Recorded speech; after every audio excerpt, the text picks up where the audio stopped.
नमस्कार दोस्तों, जय हिंद, जय भारत, जय राम जी की।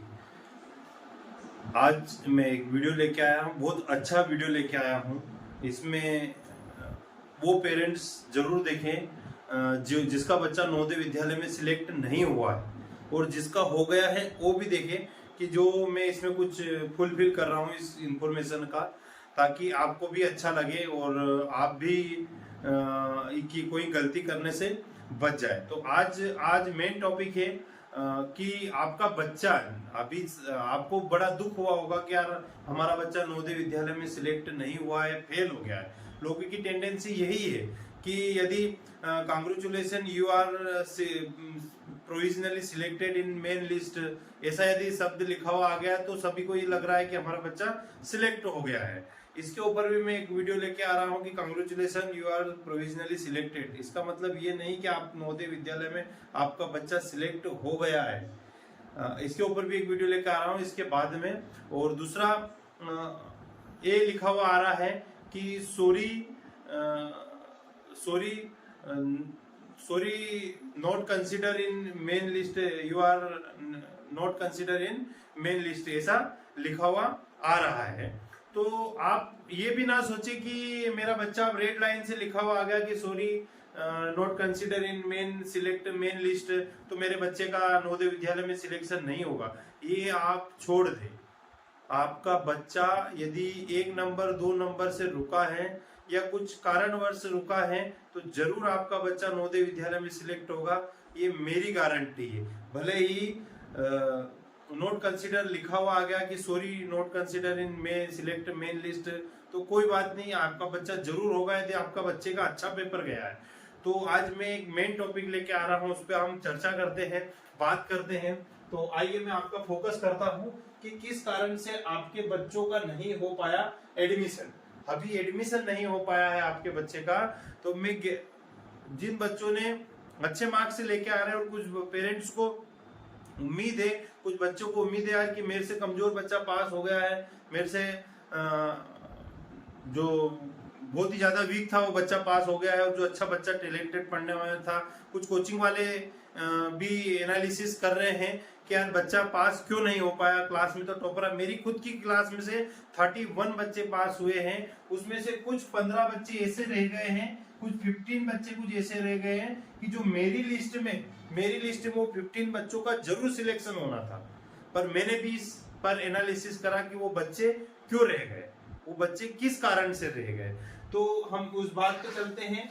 अभी ये आप देख रहे हैं श्री बालाजी नवोदय कोचिंग क्लास का नवोदय नॉलेज, जो देवास डिस्ट्रिक्ट के सोनकस तहसील के बसंत पिपलिया, जिसको पिपलिया बचोट भी बोलते हैं, उसमें हॉस्टल सुविधा के कोचिंग देख रहे हैं। यहाँ पर प्रत्येक वर्ष बालक बालिकाओं का रेसिडेंशियल रहता है, मात्र 3 माह रहता है, और 3 माह में हम नवोदय विद्यालय की तैयारी कराते हैं। बाकी बच्चा अपने ही स्कूल, अपने ही गांव, अपने ही शहर में पढ़ता है। बाकी हमारे पास 3 महीने बच्चा पढ़ने आता है। अभी हम थोड़े दिन बाद समर कैंप भी स्टार्ट कर रहे हैं, 15 अप्रैल से या 1 मई से स्टार्ट करेंगे हम समर कैंप, जो 45 दिन का कोर्स रहेगा। 3rd क्लास से 8th क्लास का नवोदय का भी पढ़ाएंगे उसमें, और कुछ दूसरे कोर्स जो दूसरे सब्स्टिट्यूशन पढ़ाएंगे बच्चों को जो वीक है, जिसमें कंप्यूटर क्लास है, योगा क्लास है, स्पोर्ट्स वगैरह है, सारी चीज उसमें बताएंगे। तो ठीक है, वो अगली बात है। तो आप आइए मैं बता देता हूं कि आपका बच्चा किस कारण से एडमिशन नहीं हो पाया। तो देखो क्या होता है कि 4 कैटेगरी रहती है, जनरल, ओबीसी और एससी और एसटी, और एक दिव्यांग रहता है, हैंडीकैप्ड रहता है। 4 के तो हैंडीकैप्ड का तो ज्यादा रोल नहीं इसमें, जनरल, ओबीसी और एससी और एसटी। देखो अब एक सीट पर लड़ने वाले बहुत सारे बच्चे रहते हैं जिले का, और जिले के हर अलग अलग जिले का अलग अलग कट ऑफ जाता है। कोई फिक्स नहीं रहता है कि मेरे बच्चे को 80 नंबर आए, 85 नंबर आए, 98 नंबर, 88 नंबर आया, मेरा बच्चे का सिलेक्शन नहीं हुआ। ये खास जनरल वाले के साथ में होती है। तो इनमें क्या होता है, सभी की पर्टिकुलर सीट्स होती है, नहीं होती है सीट तो अनरिजर्व्ड सीट में रहती है, जो जनरल की रहती है। अनरिजर्व्ड जो ये सीट रहती है जनरल की, ये एक ऐसी सीट रहती है सॉरी, ये एक ऐसी सीट रहती है जो इसमें सब फाइट कर सकते हैं, और ओबीसी का एक पर्टिकुलर रहता है कि भैया 40 सीट 45 सीट जो भी है, एससी का जो भी 25 सीट 30 सीट, एसटी की जो भी रहती है अपने अपने क्षेत्र के हिसाब से, अपने अपने क्राइटेरिया के हिसाब से। तो आपका बच्चा जो कॉम्पिटिटर बच्चा है उस उनसे लड़ने में कुछ नंबर से रहेगा। हो सकता है उसको 0.25 नंबर ही कम आए हो सकता है कि उसको 1 नंबर कम आया हो सकता है कि उसको 1.25 नंबर कम आए दूसरे बच्चों की अपेक्षा, हो सकता है कि उसको 2 नंबर कम आए हो सकता है उसको कि 2.75 नंबर ही आए हैं। तो कहीं ना कहीं आपका जो बच्चा रुका है वो कुछ ही नंबर से रुका है। जैसे ही अभी 80 सीट पर एडमिशन होगा, हालांकि हर जगह पर 7-7 8-8 बच्चे को बाहर होते हैं, डॉक्यूमेंट इनकम्प्लीट होने के कारण, नाम के कारण बाहर होते हैं बच्चे।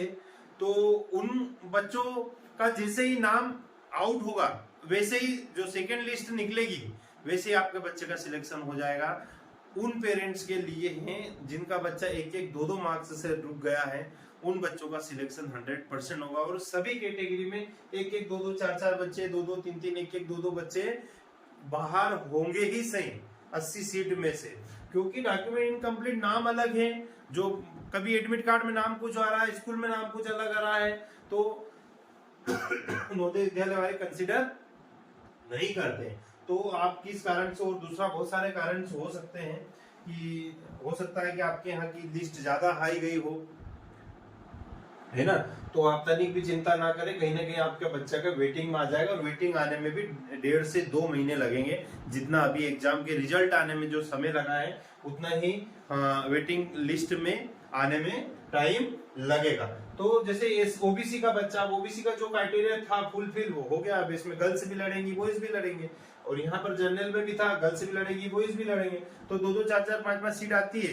तो इस कारण से आपका बच्चा कहीं ना कहीं 1-1 2-2 मार्क्स से रुक गया, कोई 4 मार्क्स से रुक गया है, लेकिन आपका बच्चा पास हो गया है। ऐसा ना समझे कि आपका बच्चा पास नहीं हुआ है, आपका बच्चा पास नहीं हुआ है, क्योंकि यदि आपका बच्चा 82-85 नंबर लेके आ रहा है, 85 नंबर लेके आ रहा है, तो कहीं ना कहीं आपका बच्चा पास होगा। आप देखो जो क्राइटेरिया होता है कि आपको 50 नंबर में से 40% मार्क्स लाना जरूरी है। 50 मार्क्स में से 40% नंबर लाना, जैसे 25 मार्क्स में से 40 नंबर आपको लाना जरूरी, मतलब 9-8-9 नंबर लाना जरूरी। तो हर बच्चा 8-9 नंबर 10 नंबर 9 नंबर लेके आ ही जाता है उस क्राइटेरिया में। तो एक हमने वीडियो भी बनाया है पिछले, आप जाके देख सकते हो, और मैं वीडियो के डिस्क्रिप्शन में एक लिंक डाल दूंगा, वो वीडियो वाली, तो आप वहां पर भी जा सकते देख सकते हैं कि क्या कितना परसेंटेज रहता है कौन से सब्जेक्ट का।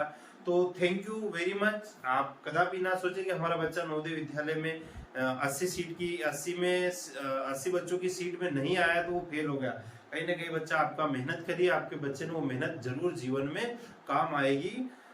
कुछ भी जीवन में व्यर्थ नहीं जाता है, जिस तरीके से आप कर्म करते हो उस तरीके से वो कर्म आगे पहुंचाया जाता है। कोई भी मेहनत व्यर्थ नहीं जाती है, कोई भी मेहनत, वो किसी भी क्षेत्र में हो। पर अब लड़ने वाले ज्यादा है, हो सकता है अपन ने उस कॉम्पिटिटर की तुलना में थोड़ा सा कम मेहनत करी हो। कुछ बच्चे क्या होते हैं कि कोचिंग क्लास वगैरह में तो बहुत अच्छा परफॉर्मेंस करते हैं, लेकिन जब मेन एग्जाम होती है उसमें वो डर जाते हैं, घबरा जाते हैं। इसलिए हमारे यहाँ कम से कम 45 OMR सीट से टेस्ट होता है, 45 टेस्ट OMR सीट से होते हैं बच्चों के, जब उनकी एजुकेशन बाहर जाती है। तो बने रहे हमारे चैनल पर, वीडियो को लाइक करें, शेयर करें। Thank you very much.